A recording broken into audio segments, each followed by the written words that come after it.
Well, I think especially in the first half, if you look at it, the third downs were not good either way. I think we were 0 for 6 on third down, and they were 6 for 8 on third down. So we didn't do a good enough job of getting them off the field when they got to third down situations, and we didn't do a good enough job offensively of staying on the field when we got to third down situations. And we knew when we're playing against a defense like that that was the key is trying to convert on third down against them. They're so good coverage wise with that group of guys I got that you need to make some plays on third down, and we didn't make enough plays, especially in the first half. Why did Blaine consistently throw short of the sticks on third down? Well, we're running man routes, and so he's trying to throw to the guy that's open in those situations. So a lot of times what's open and what's part of what their scheme is they'll let you throw the ball down and then rally to it. So you're hoping in a lot of situations that it's catch and run situations where you can catch a ball and then knife up the field. We had the one to Torrey on 3rd and 15 where we gained 14. They're going to give up the underneath throw, and now you got to convert. We just didn't convert sometimes when we had the ball down. Now we got to get the ball. The guy who gets the ball on the throw short of the sticks has got to take that ball and get it past the sticks because they're not going to let you throw the ball past the sticks. Was there any thought to putting Kaepernick in the game? No, there wasn't. Why was there so much defensive breakdowns right away? Yeah, early. And that's part of it. And that's something we got to look at the film and we got to make corrections on. But there's times when we're there to make the play, but we don't tackle them. We don't get the ball carried down. So we'll look at everything we have to do to fix it. And as I told those guys in the locker room, we all have to be part of the solution. But against a good football team like that and a good quarterback like that, you can't give him extra chances or give him extra time because he's going to take his shots down the field, which he did.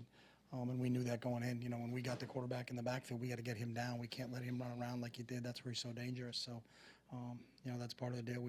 But as a group, I think you're right. We do have to tackle better as a group. Coach, are you surprised that your offense did not play better today? I wouldn't say surprised. I don't look at it as going in one way or the other. We just knew playing against this defense that it was going to be a tough task going in. They get, very good players at every level with Averill and Bennett on the defensive line and Wagner and KJ Wright at linebacker, and then those 3 guys in the secondary. So we knew we were going against as talented a group defensively that we were going to face, and that it was our job, and specifically to convert on third down, and we didn't do that. And if the ball is thrown short, as we had the question earlier, thrown short of the sticks, we got to get the ball up the field past the sticks, and we just didn't do that. So. You said earlier this week maybe you need to throw more on first down. Do you think you did more, and is that something you're going to do? No, I mean, that's just a general statement. I think against these guys, you're trying to get positive yards on first down. So I think I consciously was trying to run the ball a little bit more.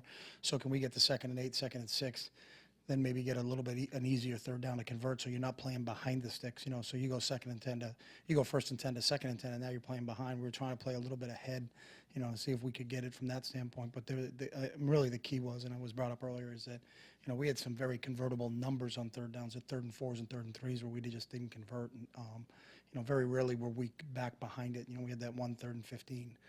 But we weren't in tough makeable third down situations, so you got to give them credit. They did a good job on getting after us on 3rd and mediums and 3rd and shorts. How do you think Gabbard played? I thought he played okay. Chip, the very first play of the game, you guys are huddling on the sideline. Yeah, there was just a miscommunication. Yeah, we were supposed to be in a one-back set, and I don't know what, that's a question I got to get with Carlos on that. But, that's on me. I call it playing a sideline, so if we're not set up right, we're going to make sure we're set up right. But the one series when you were, I think, 4th and 4, and you opted for the 53-yard field goal instead, what was kind of your reasoning at that point? Well, I just talked to Phil and saw what he was kicking in pregame, and he was kicking it pretty good in that situation. So I thought against this team, any points you can get, you're going to take. It was earlier in the game, so thought we had an opportunity to get it, and we hadn't converted on third down. So kind of that trying to get a conversion. Are you going to get the conversion? You're trying to play the percentages in your head. We hadn't converted a third down yet, so to think we're going to convert a 4th and 4. And again, Phil kicked well in pregame and thought that he could hit it from there. So I talk to Phil all the time, and he'll tell me where he feels comfortable. He's such a professional of what he feels comfortable in, where he feels comfortable in, and he felt like he was comfortable in that situation, and we just came up short. No, I know it was a non-contact. I saw it in front of our bench, and he was running and went down. From the preliminary indications, I think it's a muscle, so I don't think it's it's not a, sometime where you see an ACL or something like that. But again, that doesn't mean we can't, something else could come up after that. They'll obviously do everything they can medically to make sure that they look at him, but the early indications were that it was a muscle, so, we'll see where it is. But I did see him go down in front of my bench, and I was kind of caught off guard by it too also. Yeah. The Seahawks game has been used as a barometer to measure the 49ers for several years. Mm-hmm. Where do you think this game puts you on your barometer? Well, I don't have a barometer. I never really thought of it that way. So I know why people do that because of how talented they are and where they are. They're in the Super Bowl just a short time ago. You know, they've been one of the premier teams in the West in the last couple of years. So I can see how people, you know, look at them. And like I told our players, they were better than us today. So that's what I look at it. But they, If they say you're a long ways away from them, is that fair to say? I don't look at long ways away from anything. I just know today they were a better football team. Maybe another version of that question.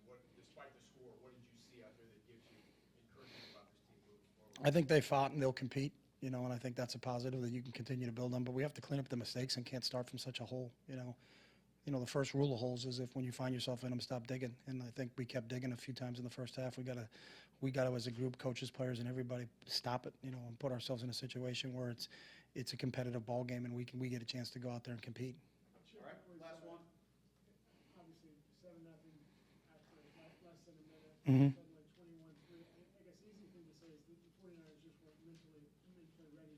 Is that fair? Did you have a sense of? I mean, you can write whatever you want or say whatever you want, but I mean, when we give up 7 points to start the game, I don't think it's a mentally ready thing. I think we misfit in the gap and weren't where we're supposed to be on the run, if you want to talk about that specifically. But, you know, we've got to do a better job, you know, and we got to coach it better and we got to play it better. So, you know, it's up to us and the guys that are in that locker room to find a solution. And it doesn't get any easier. You got Dallas coming in next week, and we got to regroup, get back out in the field on Tuesday, and get moving forward. All right, So, thanks, Coach. thank you, guys. We'll be bringing